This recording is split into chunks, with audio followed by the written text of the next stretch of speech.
We're going to start with that breaking news into the grand jury report. We're getting new details on that ultimately indicted former President Trump and 18 others. In a full report released this morning, we're learning that the grand jury also recommended charges against 39 people in total, including South Carolina Senator Lindsey Graham, 2 former senators from Georgia, and Michael Flynn. Part of that report came out in February, but didn't disclose any parts of the recommended charges against specific people. The judge delayed releasing the entire report until today after last month's indictment. So there's a lot to unpack here. So we're going to bring in Queen City News Chief Legal Analyst Khalif Rhodes.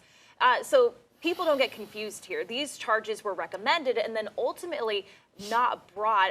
What makes that determination, and how often does this happen? Well, I think first you got to go and look at the grand jury process first and start there.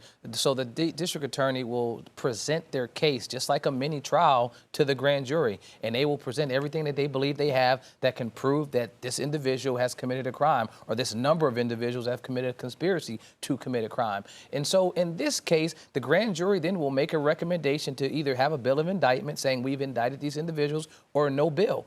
In this case, they decided that 39 individuals should have been charged with a crime. But then after that, the district attorney can then receive the bill of indictment and then decide, well, which ones do I want to go forward with? And that's a couple of things. You can decide, well, based on the evidence that I have, do I think that this case is actually strong enough to get a conviction? Not just was a crime committed, but do I think I can get a conviction? It's a different question.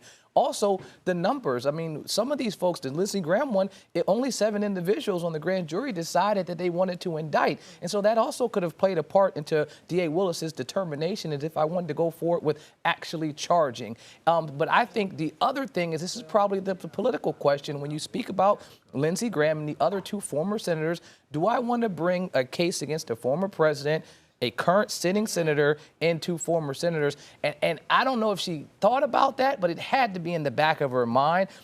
If you take all of that into a totality of the circumstances and try to make a decision on to go forward with charges or to not go forward, that's probably how she got there, to not go forward based on a little bit of all 3, not just one individual thing. Well, is there the possibility that the charges could eventually be brought against any of these people? And that's just like some type of deferred prosecution. If I have a client that's charged and the DA doesn't want to dismiss it outright, but they say, you know what, we'll do a deferred prosecution. Your client can go do some type of classes and then we'll dismiss the case, but we still have the right to bring it at some later time. That typically never happens, them bringing it at a later time, but they could. In this case, the grand jury has already decided that there was an allegation of a crime, and we believe it happened. And so theoretically, could she bring it back? For sure. Do I think that's going to happen? Not right now, and I don't. I mean, because remember, she's fighting this case right now against these 19-plus individuals, but she's also fighting against Congress deciding if they want to try to defund her in some capacity.